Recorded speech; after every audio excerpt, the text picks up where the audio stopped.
제132화 핑계대는 맹획 제1장 이때 맹획은 군영 안에서 하루 종일 술과 음악을 즐기면서 군무는 돌보지도 않았다.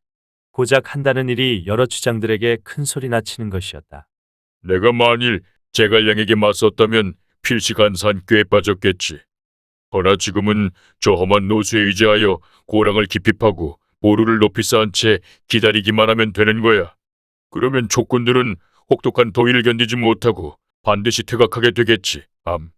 그때 나와 너희들이 뒤따라가 치면 제갈량을 사로잡을 수 있을 게야. 하하하하. 말을 마친 맹획이 호탕하게 웃는데 문득 반열에 있던 한 추장이 말했다. 사구의 물이 얕으니 만일 촉군 병사들이 그곳으로 몰래 건너온다면 타격이 클 것입니다. 마땅히 군사를 나누어 지켜야 합니다. 그러자 맹획은 가소롭다는 듯이 말했다. 너희는 이 고장 원주민들이면서도 어찌 그리 사정이 어두우냐. 나는 오히려 촉군이 그곳으로 건너와 주기만 바라고 있느니라. 건너오면 반드시 물속에서 죽을 게 아니냐. 그러나 추장도 물러서지 않았다. 하지만 만일 원주민 가운데 누군가 밤에 건너오는 법을 가르쳐주기라도 한다면 어찌합니까? 너무 걱정할 것 없다. 우리 경내에 사는 사람이 어찌 적을 돕겠느냐. 그런 말을 나누고 있는데 급한 보고가 들어왔다. 수많은 촉군 병사들이 노수를 몰래 건너와 협상곡의 보급로를 끊어놓았습니다. 저들은 평복장군 마대라는 깃발을 세우고 있었습니다. 그러자 맹획은 코웃음을 치며 허세를 부렸다. 그까지 조무래기들이 뭔 대수라고 호들갑을 떠느냐. 그리고는 부장 망하장에게 3,000군사를 이끌고 협산곡으로 가서 섬멸해버리라는 명을 내렸다. 한편 마대는 남만 병사들이 몰려온다는 보고를 듣자 즉시 2,000군사를 산앞에 포진시켰다. 이에 양군은 바야흐로 서로 마주 바라보는 곳에 둥그렇게 진을 쳤다. 먼저 망하장이 기세 좋게 달려나가 마대에게 덤벼들었다. 그러나 말들이 서로 엇갈리는 단일합에 망하장은 마대의 칼날에 두동강이 나면서 말밑으로 굴러떨어졌다. 이를 본 남만군은 싸우기도 전에 전열이 헝클어지면서 모두 달아났다. 본영으로 돌아온 패잔병이 보고를 올리자 맹획은 여러 장수를 불러 물었다. 누가 나가서 마대와 싸워보겠는가? 말이 채 끝나기도 전에 동도나가 나섰다. 제가 나가겠습니다. 맹획은 기뻐하며 동도나에게 3,000군사를 주어 내보냈다. 그리고 또 다른 촉군이 노수를 건너올까봐 아회남에게도 3,000군사를 내주며 사구에 가서 길목을 지키라고 명했다. 한편 남만군을 이끌고 협산곡으로 간 동도나가 군영을 세우자 이미 그곳에 도착해 있던 마대도 군사를 이끌고 나가 맞섰다. 그가 적장에게로 막 달려들려고 하는데 동도나를 알아본 부하 한 사람이 마대에게 일러주었다. 저자가 바로 승상께서 잡았다 풀어준 동도나란 장수입니다. 그러자 마대는 동도나 앞으로 말을 달려나가 큰 소리로 꾸짖었다. 우리도 없이 은혜를 저버린 놈아. 우리 승상께서 내 목숨을 살려주셨거늘 이제 또다시 배반하다니 부끄럽지도 아니하냐. 수치심에 얼굴이 벌개진 동도나는 아무 대꾸도 하지 못한 채 싸움을 벌이지 않고 그대로 물러가 버렸다. 이에 마대는 남만군을 뒤쫓아 한바탕 죽이고 돌아왔다. 본영으로 돌아온 동도나가 맹획을 뵙고 말했다. 마대는 영웅이라 당할 수가 없었습니다. 그러자 맹획이 크게 노했다. 내 모를 줄 알았더냐. 너는 지난번 제갈량의 은혜를 입은 까닭에 일부러 싸우지도 아니하고 물러난 것이 아니냐. 이것이 바로 적에게 싸움을 팔아먹는 매진지게가 아니고 무엇이란 말이냐. 그리고는 좌우의 무사들에게 호통쳤다. 여봐라. 저놈을 당장 끌어내 목을 쳐라. 그러자 여러 추장들이 나서 간곡히 말리는 바람에 겨우 죽임은 면하게 되었다. 그러나 목숨을 살려주는 대신 곤장 100대를 때려 본영으로 돌려보냈다. 자신의 군영으로 돌아간 동도나에게 여러 추장들이 위문을 하러 오자 동도나가 말했다. 우리는 비록 남만 땅에 살지만 지금까지 중원을 침범한 적이 없고 중원도 우리를 침범한 적이 없었소. 지금 우리가 반역에 가담한 것도 맹에게 강압에 모시겨 어쩔 수 없이 그리한 것 아니오. 공명과 맞서서는 승산이 없소. 그의 신묘한 계략은 헤아리기가 어려워. 조조와 손권도 두려워하였다고 하던데 하물며 우리 남만이 어찌 당할 수가 있겠소. 더구나 우리는 모두 그가 목숨을 살려준 데 대한 은혜도 갚지 못하였소. 이제 기왕 죽었을 목숨을 바친다는 각오로 맹획을 죽여서 공명에게 투항이라도 합시다. 그래야 고을 백성들이 도탄에서 벗어날 수 있을 것이오. 여기서 말을 끄는 동도나가 여러 장수들을 둘러보며 물었다. 그런데 여러분의 뜻은 어떠하오? 그러자 제갈량이 놓아주어 돌아온 사람들은 입을 모아 대답했다. 우리도 함께하겠소. 그럼 좋소이다. 마침내 강철칼을 들고 일어난 동도나는 100여 명을 이끌고 본영으로 달려갔다. 이때 맹액은 군막 안에서 크게 취해 있었다. 동도나가 무리를 이끌고 군영으로 들어가니 맹액의 군막 앞에 2명의 장수가 시립해 있었다. 동도나가 그들을 칼끝으로 가리키며 물었다. 너희 또한 제갈승상의 은혜를 입었으니 마땅히 갚아야 할 것 아닌가? 그러자 두 장수가 입을 모아 말했다. 예, 장군께서는 손쓰실 필요도 없습니다. 저희들이 사로잡아 승상께 바치겠습니다. 그리고는 군막 안으로 들어가더니 술에 취해 인사불성이 된 맹액을 밧줄로 꽁꽁 묶었다. 그리고 노수의 강가로 압송하여 배를 타고 곧장 북쪽 기슭으로 건너간 뒤에 먼저 제갈량에게 사람을 보내 이 사실을 알렸다. 제2장 한편 세작을 통해 적진의 동향을 미리 보고받고 있던 제갈량은 비밀리에 명령을 내려 각 군영의 장수들에게 전쟁에 쓰는 기구나 도구 등을 정돈해 두도록 했다. 그리고 우두머리되는 추장에게 맹액을 압송해 오라 이르고 나머지 추장들은 군영으로 돌아가 명령을 기다리게 했다. 그러자 추장들은 자기들 군영으로 돌아가기에 앞서 제갈량에게 인사를 드리러 갔다. 먼저 동도나가 중군으로 들어가 제갈량을 뵙고 그간 있었던 일을 자세히 설명하자 보고를 듣고 난 제갈량은 추장들 한 사람 한 사람을 접견하여 후한상을 내리고 좋은 말로 다독였다. 이에 동도나가 추장들을 데리고 물러난 다음 제갈량은 망나니들에게 맹액을 끌어오라고 명했다. 이윽고 맹액이 끌려오자 제갈량이 웃으며 말했다. 너는 지난번 잡혔을 때 다시 잡히면 항복하겠다고 하였는데 오늘은 어찌하겠느냐. 그러자 맹액이 언성을 높였다. 이번에는 내 능력이 아니다. 바로 내 수하들이 나를 해치려고 하는 바람에 일이 된 것이니 어찌 항복하겠느냐. 좋다. 그럼 내가 너를 다시 놓아준다면 어찌하겠느냐. 내 비록 남만인이지만 병법을 제법 알고 있다. 만일 나를 돌려보내준다면 당연히 군사를 거느리고 다시 승부를 가리겠다. 그러나 이번에도 승상이 나를 잡는다면 그때는 진심으로 항복하고 다시는 번복하지 아니하겠다. 그러자 제갈량은 다짐을 받았다. 다음에 사로잡혀서도 복종하지 아니한다면 그때는 가벼이 용서치 아니하리라. 좋다. 이에 제갈량은 좌우에게 맹액의 결박을 풀어주라 이르고 전처럼 상석에 앉힌 다음 술과 음식을 대접했다. 나는 초려를 나온 이래 싸워서 이기지 못한 적이 없고 쳐서 빼앗지 못한 성이 없다. 그런데 너 같은 남만 사람이 어찌하여 항복하지 아니하는 것이냐. 이 물음에 맹액은 입을 다물고 아무 대답도 하지 않았다. 술자리가 파한 후 제갈량은 맹액과 함께 말을 타고 본영을 나가 여러 군영과 방어목책, 쌓여있는 군량과 말먹이 풀과 무기들을 둘러보게 했다. 그러고 난 뒤에 손가락으로 맹액을 가리키며 말했다. 항복하지 아니하다니 너는 참 어리석다. 내게는 이렇듯 정의 병과 사나운 장수들이 있고 군량과 말먹이 풀과 전쟁 도구들이 있는데 내 어찌 나를 이길 수 있겠느냐.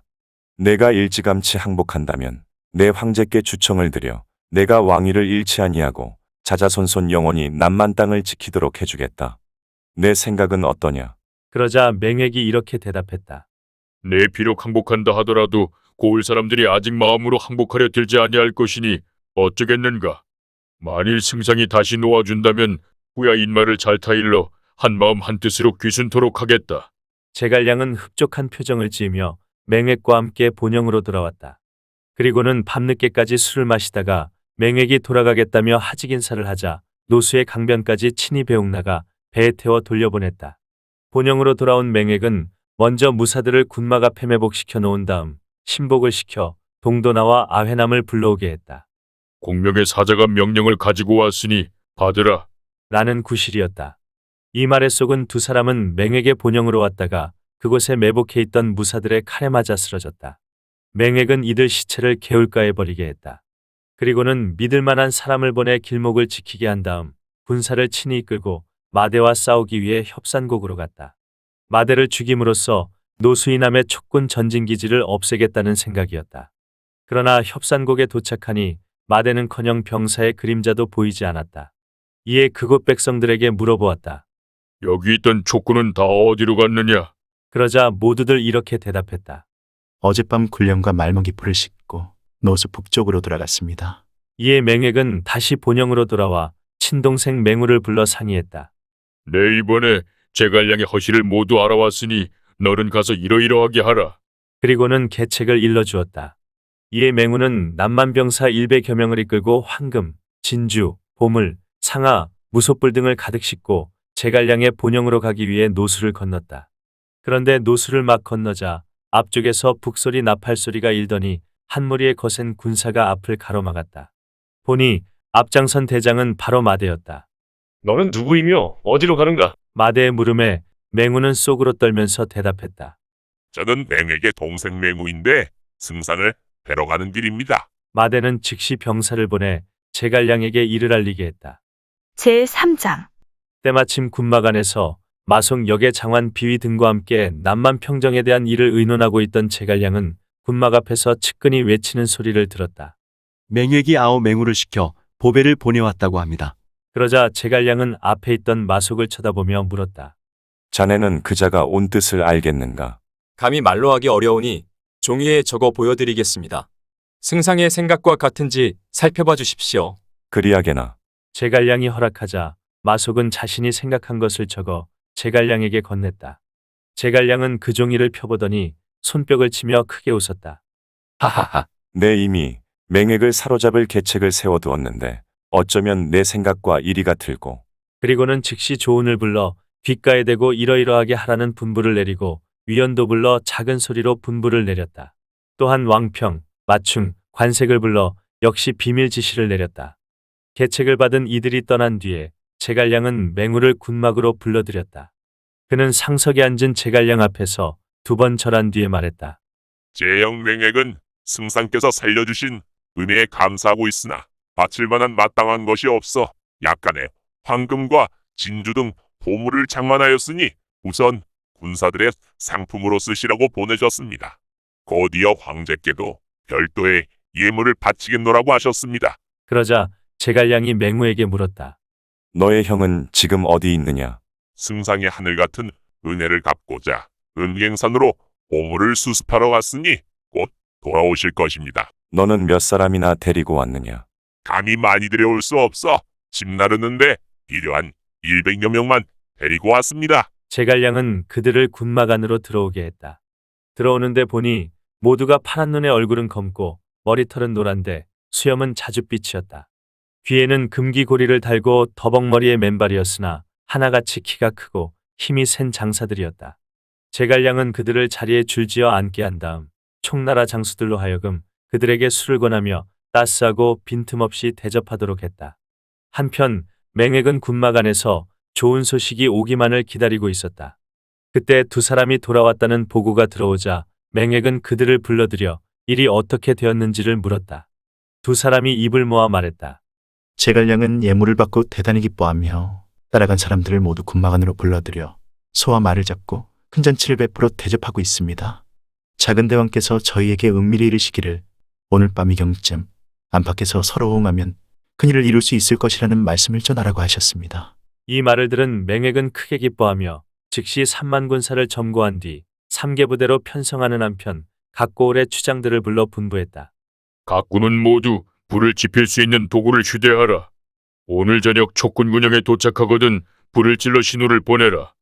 그러면 내가 직접 중군으로 쳐들어가 제갈량을 사로잡겠다. 이에 계책을 받은 남만 장수들은 황혼 무렵에 각기 노수를 건넜다. 맹획은 신복장수 100여 명을 거느리고 제갈량의 본영으로 향했는데 도중에 그들을 가로막는 군사가 나타나지는 않았다. 영문 앞에 이른 맹획은 여러 장수들을 거느리고 말을 휘몰아 안으로 치고 들어갔다. 그러나 본영은 텅 비어 있었고 사람은 그림자도 보이지 않았다. 이에 맹획은 다시 중군 진영으로 달려들어갔다. 그러나 등불과 촛불이 휘황하게 켜져 있는 군막 안에 제갈량이나 촉군의 모습은 보이지 않고 자기 동생 맹우와 남만 병사들만 술에 취해 쓰러져 있는 것이었다. 알고 보니 제갈량의 지시로 맹우를 대접하게 된 마속과 여계가 풍각쟁이를 불러 잡극을 보여주며 은근히 술을 권하니 맹우와 남만 병사들은 술에 약을 탄 줄도 모르고 받아 마시다가 모두 죽은 사람처럼 뻗어버렸던 것이다. 어찌된 일이냐? 모두 일어나라. 맹획이 그들을 발로 걷어차며 외쳤다. 그 중에 겨우 눈을 뜬 병사조차도 말은 못하고 손가락으로 자신의 입만 가리킬 따름이었다. 적의 계략에 빠진 것을 안 맹액은 서둘러 맹우 등 일행을 구해 자신의 중군으로 돌아가는데 갑자기 앞쪽에서 함성이 일어나며 불길이 치솟았다. 이에 남만 병사들은 제각기 살길을 찾아 달아났다. 그 뒤를 한 무리의 군사가 쇄도하는데 보니 바로 총나라 장수 왕평이었다. 크게 놀란 맹액은 급히 왼쪽에 있는 자기 부대로 달아나려고 하는데 다시 불길이 하늘 높이 치솟으며 또 다른 무리가 쇄도했다. 앞장선 장수는 바로 위원이었다. 이에 맹액은 황망히 오른쪽에 있는 자기 부대로 도망치려고 하는데 거기서도 불길이 치솟으며 또 한 무리의 군사가 밀려들었다. 앞장선 장수는 다름 아닌 조은이었다. 왕평과 위원과 조은의 세 갈래 군사가 협공해오니 맹액은 사방을 둘러봐도 달아날 길이 보이지 않았다. 이에 그는 군사를 버리고 혼자 말을 달려 노수 쪽으로 도망쳤다. 마침 노수에는 남만 병사 수십 명이 탄 배 하나가 강을 건너려 하고 있었다. 간기슬게 배를 대라. 맹액이 소리치자 그들도 알아보고 감기슬게 배를 댔다. 맹액은 이제 살았구나 싶었다. 그러나 배에서 내린 남만 병사들은 누군가 뱉은 군호 소리에 일제히 달려들더니 맹액을 꽁꽁 묶어버렸다. 알고 보니 제갈량의 계책을 받은 마대가 자기 부하들을 남만 병사처럼 꾸며 배에 태우고 있다가 맹액이 나타나자 그를 사로잡게 된 것이었다. 제4장 이때 제갈량은 남만 병사들을 구슬러 귀순시키고 있었다. 이에 항복하는 사람이 셀 수 없을 정도로 많았다. 제갈량은 그들을 일일이 다독이며 조금도 해를 입히지 않고 그들에게 남은 불을 끄게 했다. 잠시 후 마대가 맹액을 잡아오고 조은이 맹우를 잡아왔다. 각동의 추장들을 사로잡은 위원, 마충, 왕평, 관색도 그곳에 도착했다. 제갈량은 손가락으로 맹액을 가리키며 웃었다. 하하하. 내가 아우를 시켜 예물을 바치면서 거짓 항복한다고 내가 속아 넘어가겠는가. 또다시 사로잡혔으니 이번에는 항복하겠느냐. 그러자 맹액은 다시 핑계를 댔다. 항복 못하겠다. 이번에 이를 그르치게 된 것은 음식을 탐하는 내 아우가 내 독수에 잘못 걸려들었기 때문이다. 만일 내가 오고 아우에게 군사를 이끌고 지원하게 하였더라면 반드시 성공하였을 것이다. 따라서 이는 하늘이 나를 지게 만든 것일 뿐 내가 무능해서 잡힌 것이 아닌데 어찌 기꺼이 항복하겠느냐. 아직도 맹액의 기상은 허물어진 구석이 없어 보였다. 어디까지나 남만국의 주인은 자기이고 제갈량은 침략자라는 생각을 버리지 않고 있는 것 같았다. 하지만 이번이 벌써 세 번째인데 항복할 때도 되지 아니하였느냐. 이 같은 물음에 맹액은 고개를 숙인 채 말이 없었다. 그도 속으로는 부끄러워하고 있다는 증거였다. 이에 제갈량이 웃으며 말했다. 내 이번에도 너를 놓아주마. 그러자 맹액은 눈빛을 빛내며 얼른 말투부터 바꿨다. 승상이 우리 형제를 보내준다면 일가 친척을 모두 끌어모아 승상과 한바탕 크게 싸우겠소. 그래도 사로잡힌다면 모든 것을 체념하고 항복하겠소이다. 제갈량이 말했다. 좋다. 하지만 다시 사로잡히면 더는 가벼이 용서치 아니할 것이다. 너는 그 점을 잊지 말고 조심하라. 부지런히 병서도 읽고 믿을 만한 사람을 재정비하고 좋은 계책도 세워서 후회가 없도록 하라. 그리고는 무사들에게 영을 내렸다. 맹액과 맹우 및 각동의 추장들을 모두 놓아주거라. 이에 풀려난 맹액 등은 감사의 절을 올리고 돌아갔다. 이때 촉군들은 이미 노수를 건넌 뒤였다. 맹액 등이 노수를 건너가 보니 강변어귀에는 촉군들이 벌려서 있고 수많은 깃발들이 펄럭이고 있었다. 맹액이 군영 앞을 지나가는데 상석에 높이 앉아있던 마대가 칼끝으로 가리키며 꾸짖었다. 이번에 잡히면 결코 가벼이 놓아주지 아니하리라. 맹액은 수모를 참으며 자신의 군영으로 향했다. 그런데 이게 어인 일인가. 자신의 군영은 벌써 조은이 차지한 채 군영 안팎에 병마를 포진해 두고 있었다. 큰 깃발 밑에 앉아있던 조은은 여차하면 칼을 빼겠다는 듯이 칼자루를 손에 잡으며 호통쳤다. 맹회가 승상께서 너를 대접해 주신 은혜를 잊지 말거라. 맹액은 혹시라도 해를 당할까봐 예하고 저자세를 취하며 그곳을 지나갔다. 그리고 경계 어귀의 산비탈을 돌아서니 이번에는 정예병 1천을 이끌고 언덕 위에서 기다리고 있던 이연이 말곶비를 당기며 꾸짖었다. 나는 이미 너희 소굴로 깊숙이 들어와 요충을 빼앗았다. 그런데 너는 미욱하게 아직도 대군에 항거할 생각이냐? 이번에 또 잡히면 너를 만조각으로 토막내리라. 결코 가벼이 용서치 아니하겠다. 곳곳에 배치된 촉군의 압박에 간담이 서늘해진 맹획 등은 허둥지둥 자신의 본거지로 달아났다. 이 모든 작전을 세운 제갈량을 두고 후세 사람은 이렇게 시로 읊었다. 5월에 병사 물고 불모지 들어가니 달빛 어린 노수에 도간개 피어나네. 삼고초려 갚으려 큰 전략 세웠으니 칠종 칠금 노고를 그 어찌 꺼리겠나. 한편 노수를 건넌 뒤 군영 세우는 일이 끝나자 제갈량은 3군에 큰 상을 내린 다음 장수들을 모두 군막으로 불렀다. 이번에는 무슨 영이 떨어질 것인가 약간 긴장해서 모여들었는데 제갈량은 영을 내리는 대신에 세 번째로 맹획을 사로잡았다가 풀어준 의도를 들려주었다. 맹획이 두 번째 잡혀왔을 때 내가 각 군영의 허실을 두루 보여준 것은 바로 그가 우리 군영을 기습하러 오게 하기 위함이었소. 나는 맹획이 병법을 제법 알고 있다는 것을 알고 있었기에 우리 병마와 군량과 말먹이 풀을 자랑하는 체 하면서 사실은 우리의 약점을 보여준 것이요.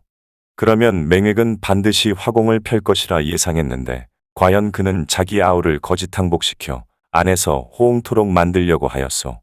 내가 그를 세 번째 사로잡고도 죽이지 아니한 것은 진실로 마음에서 우러난 그의 항복을 받아내기 위한 것이요. 그들의 종족을 없애려는 것이 아니요.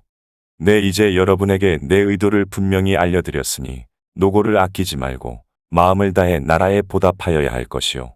자세한 설명을 들은 장수들은 그제서야 맹획을 여러 차례 풀어준 제갈량의 속뜻을 이해하고 모두 감탄을 금치 못했다.